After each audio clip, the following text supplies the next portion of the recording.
chains. I'm in chains. My freedom of speech is in chains. I'm the one in chains now. I'm in chains because I can't say what I want to say. Let me know, how long do we pay?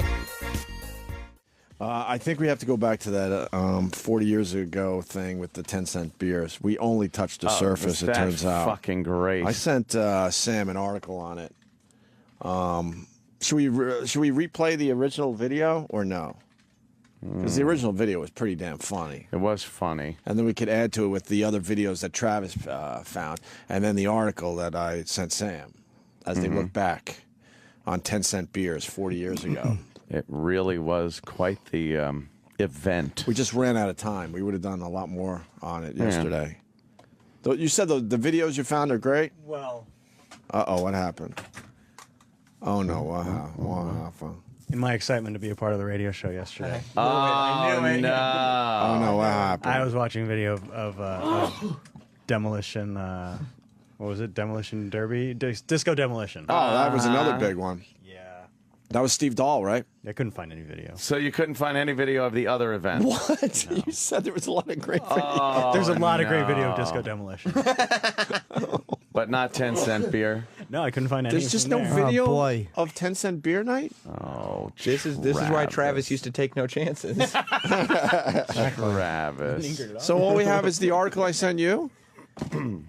Yeah, and then we could watch that video again. Oh, my God. Don't do that. What else do you have that doesn't help? Why don't they have video of that game? Oh, you thought I think I this found was it. No, it's the Disco Demolition. Disco really- sucks. The Travis. Well, I got caught up in the. Why did they excitement. cancel that game? Was the stadium burning down or something? Yeah, it was a big fire. A lot of fireworks. Wait, the anniversary of that is next week, next Thursday. yeah. I'll have video of that for the anniversary. And that Yeah, will that's- be 35 years. That's July 12th. Wait, go back. Start this over. What the hell? We're here today. Go all the way back. Yeah, I found this video for you guys. July 12th, 1979. A twilight doubleheader at Comiskey Twilight Park. doubleheader. The White Sox versus the Tigers. Between games, 24-year-old Steve Dahl, Oh, nice. popular disc jockey for Chicago Hey, look, rock it's our station board. Loop 98, would take Showing a the field board at from the head 35 of his years ago. so-called anti-disco army to blow up thousands of disco He's got records. an army helmet on. Every day I would play a disco record and drag the needle across it, and scratch it and then blow it up. But I tapped into something. Looks like Tim There's Sabian. an undercurrent of hatred for disco. In a few minutes, we're going to get the world's largest Can you pause this? demolition. This is why we've lived long enough to get so frustrated by what we see out there now. Yeah. You would never see a DJ on the field taking over a game. It was in the middle of the doubleheader. You just would Yeah. not see that anymore. Yeah. Now, it's Now like they might racing let sausages. you. Yeah, they might let you. They don't even do that. That's minor league game shit. It's hard to believe they wouldn't allow us to start a 4-alarm bonfire in the middle of a baseball field now. Obviously, this turned out so well. But this shit was sort of normal. They just did crazy ass stuff, and every once in a while, one would blow up in your face, like this one. But it made Steve Dahl a legend in the business, certainly. But he's in an army helmet in between games. He's got a huge pile of records, and he's gonna just start a fire in the middle of the field. Fire in the field with really no precautions. Right. Yeah. Or you could just ruin the field. Right. They didn't even care about that. What were they in? Were they in a truck or something? No, I think they were just sprawled out on the ground. Yeah, he just made a pile, I believe. We'll play a little more of this, but and then when your team won the series, whatever, it was completely acceptable to run on the field and just destroy it, tear it up, and they couldn't figure out for many years how to stop that. When did they officially stop that? I don't know when they officially stopped it. They realized cops on horses are a great deterrent to. But I mean, one of the most famous Wade baseball Boggs. photos is Wade Boggs Hank on that- Aaron. Hank Aaron. Oh, Yeah. when the kids ran out. Yeah, after he broke the record. But when did it stop? Someone answer that today, because there's the video of Wade Boggs on. I think he's on the horse backwards. The cop's horse. After they won the series, with everyone just all over the fucking field. Yeah. What are you doing? That's my video. All right, go back to the disco. Yeah, let's go back to this. Disco Demolition. Yeah. Disco sucks. What? Unusual promotions were nothing new at Comiskey in the late 1970s. White Sox owner Bill Veeck, one of the few owners enshrined in Cooperstown, was baseball's P.T. Barnum. It was Veeck who commissioned Comiskey's exploding scoreboard. It was Veeck who in 1951 sent Eddie Goodell to the plate. The midget. By 1979, his son Mike was running the White Sox promotions department. He's like, what is this disco demolition? I said, we're just going to blow up some disco records, and there's a guy in town who's red hot, and it'll draw some people. He was like, I really did think this is going to be embarrassing. At most, there will be 5,000 people that will show up for this thing, and I'm going to look like an idiot. He was worried that even if we doubled their attendance, take it to 12,000, stadium still don't look empty. Little did we know. This is now officially the world's largest anti-disco rally. It really was big to be anti-disco back then, man. He was wearing the Army helmet, though. Yes. Right. The late Bill Veeck told me Sox Park had 70,000. First time Satchel Paige pitched. There had to be 70,000 people in that ballpark. That's 70,000. Bunch of dirty hippies. When they couldn't get, what, 6,000 for a game or something like that. Out in the wall, and people were coming up through the holes. People were swiping pops out of my tray, and there wasn't anything you could do about it. You couldn't move. You couldn't go chase someone because you couldn't get anywhere. It seemed like there was kegs in every aisle of the ballpark. On the floor. Because everybody was drunk. I said, you ought to have the pot concession. But what I just smelled down there, I think there must be a master load of pot here. Well, listen, we took all the disco records that you brought tonight. We got them in a giant box. Oh, it was a giant box. Okay. And we're going to blow them up. Look how smoky it looks. Good. They were supposed to just put them into a bin for Steve Dahl to blow up, but obviously people brought more than one. Even before the game started, people were flinging records all over the place. How dangerous is that? Missed me by a couple of inches.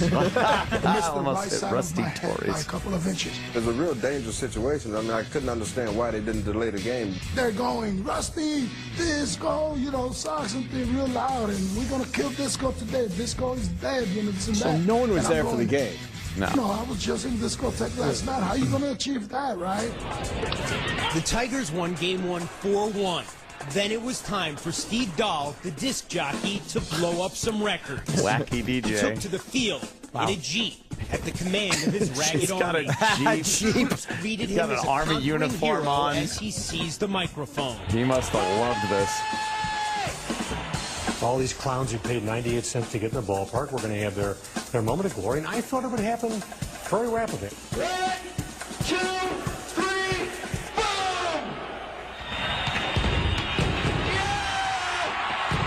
Holy shit. Another game to play. Records just flying everywhere. Explosion on the field. And a stream of broken albums.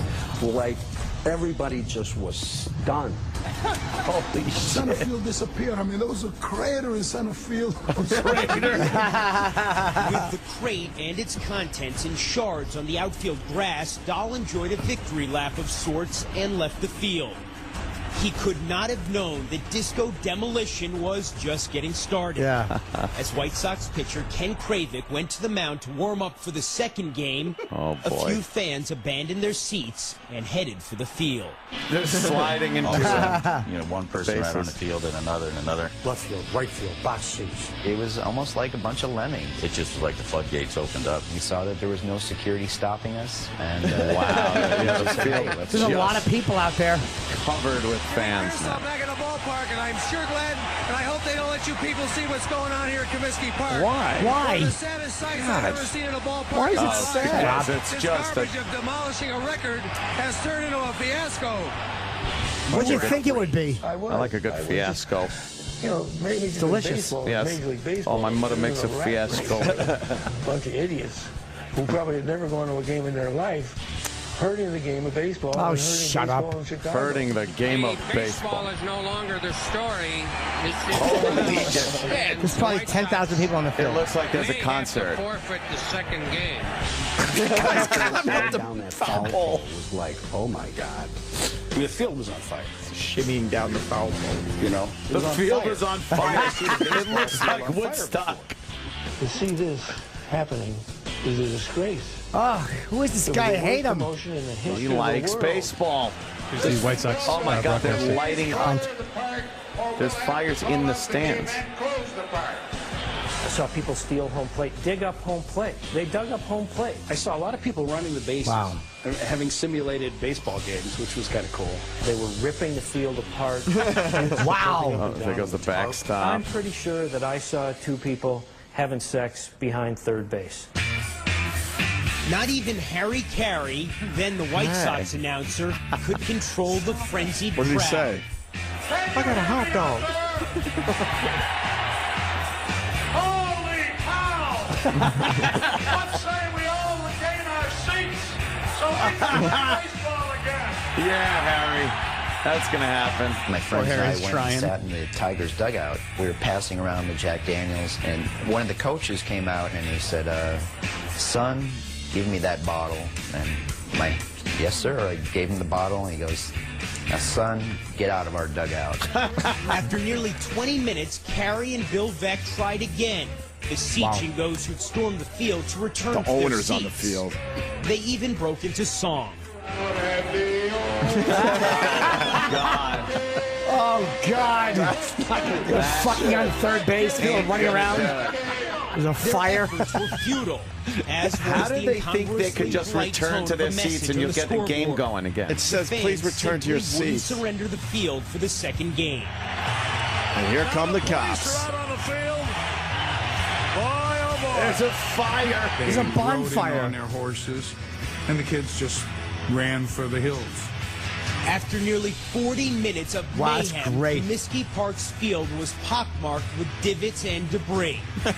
You go out there, you see puddles of where beer and stuff was wasted on the field. There was glass broken out there. It was a mess. That's phenomenal. With the anti-disco revelers finally off the diamond, the grounds crew attempted to make the field playable. Even as Tigers manager Sparky Anderson argued it would be impossible to play. Dahl's Army had demolished disco, and in the process, Comiskey's field. The umpire-in-chief and the president of the league has declared that the playing conditions on the field will not permit them to play. Oh my God, they probably didn't want to riot. The White Sox were forced to forfeit. There were 39 reported arrests, but only minor injuries, among what some say was the largest ever White Sox crowd. Wow. It was a disastrous evening from my standpoint. There are no number of tickets to sell that would make it worthwhile. Oh, yeah. Dad thought I got hustled. Wow. He was always of the opinion that the station knew that it was going to be a lot bigger than I had any idea. I always took one great offense more than anything else. Don't blame us.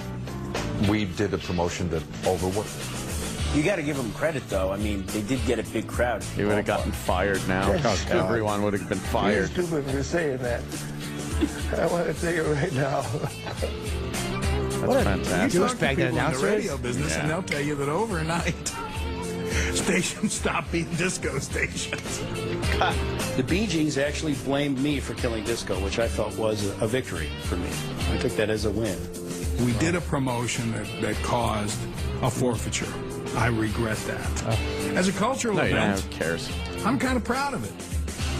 One game fucking 35 years ago. Amazing. That's 35 years ago next Thursday. Is anyone talking about that fucking game if it wasn't that? Was it July? Yeah, July 12th. It's always June, sorry. Huh? I would say no one's talking about that game if it wasn't for that amazing event. Of course not.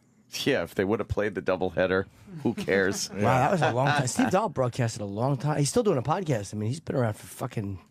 Yeah, Howard ripped him off. Did he? Known fact. Yeah. When did he start, Steve Dahl? What year? Because that was 79. He was already known. Howard took a lot from Steve Dahl. That's a known fact if you look into radio's history. That helmet's great. Yeah.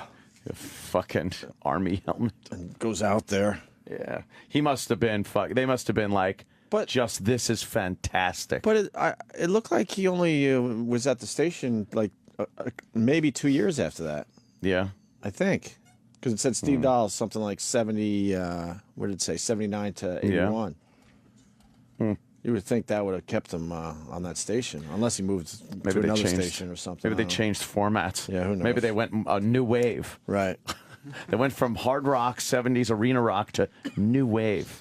We had the pleasure of meeting Steve Dahl. He came to New York, and he was on our NEW show, and he was really, really nice. It was fun. Then we went out to eat with him. You went out that time. Oh, right? yeah. Yeah, we had a great time with Steve Dahl. Oh, yeah.